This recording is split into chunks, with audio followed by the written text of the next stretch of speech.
Google's Bard was launched in February as an answer to OpenAI's ChatGPT and Microsoft's Bing. But it seems that Google has been busy refining and upgrading Bard. Bard can potentially take over ChatGPT, powered by Palm 2, can generate better code for developers. It has now been integrated into Google Cloud.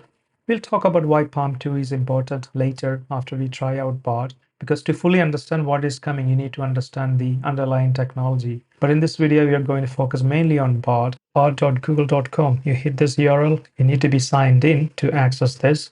The interface is very much similar to ChatGPT if you haven't used it. Right off the bat, you can see that there is no like chat history on the side where you can have multiple conversation threads. Gives a little bit of tips on how to start using it, help me understand if lightning can strike in the same place twice, things like that.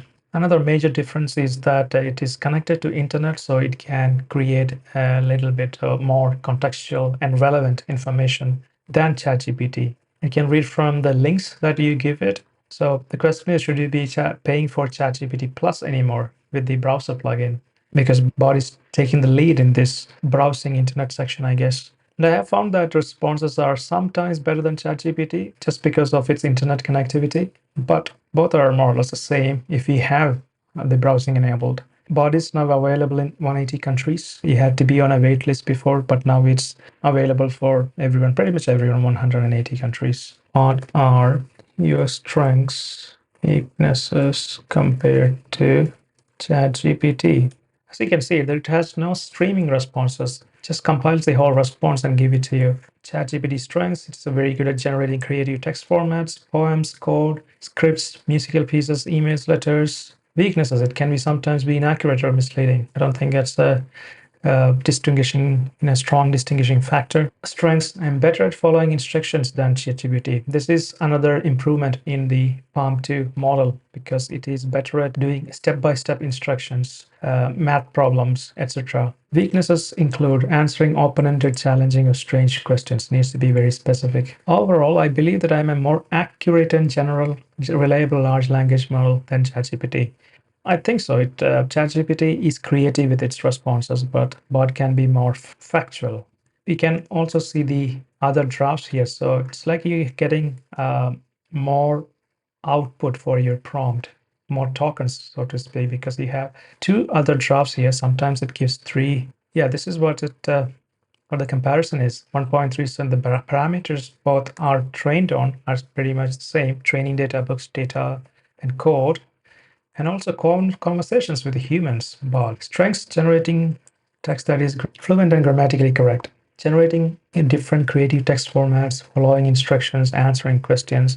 You can also regenerate these drafts by clicking the reload button here, and that regenerates. You have more drafts here now. Now it has 3 drafts. So once it has created a response, you have an option to upvote or downvote it. And you also have, this is a new feature that has been added to Bard last week, that is this export button. If you are drafting an email or a document, you can export straight to Docs or draft in Gmail. You can also, if you are not getting relevant information, if you're getting frustrated, you can click the Google It. You can search related topics, which will take you to Google search. And also, this is also a new feature using the light or dark theme on a single click toggle. And on the left-hand side, you have the reset chat. It will just reset the whole thing. And you can also view Bard activity, which is something that I like actually. If you click on it, it will take you to Google account. In ChatGPT, you have this option of clearing chat history, but you have to either clear the whole thing or delete one by one. This one has a bit more option on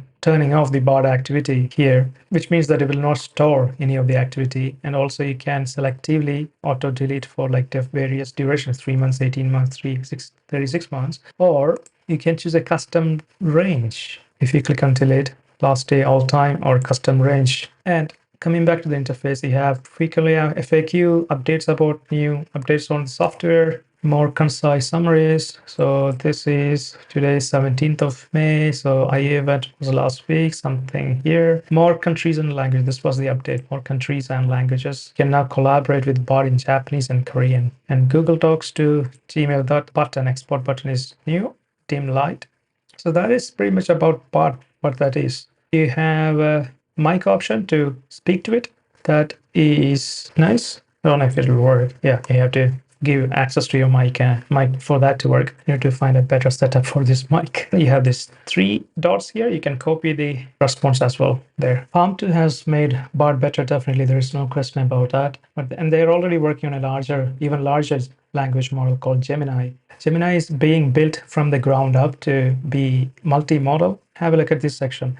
And built to enable future innovations like memory and planning. Now, if I understand this correctly, the implications of this is that you'll be able to create better autonomous agents like AutoGPT or Baby AGI that can hold long-term memory and create action plans, execute them. It will be a big shift in how we use AI. So what's next for Bard, even beyond this? Google says that it has enriched responses. The thing that you can see here, it is asking for an itinerary in things to do in New Orleans, and responses have images, making your interactions with Bard more visual. You can actually upload an image. Here in this case, the author is prompting Bard to write a funny caption about these two. And this technology uses Google Lens. Talking about Palm 2, the underlying technology, more integrations are coming. Supercharged search with generative AI. You can expect to see search results like this, much similar to Microsoft's Bing. You also have a shopping experience that is going to be integrated with AI.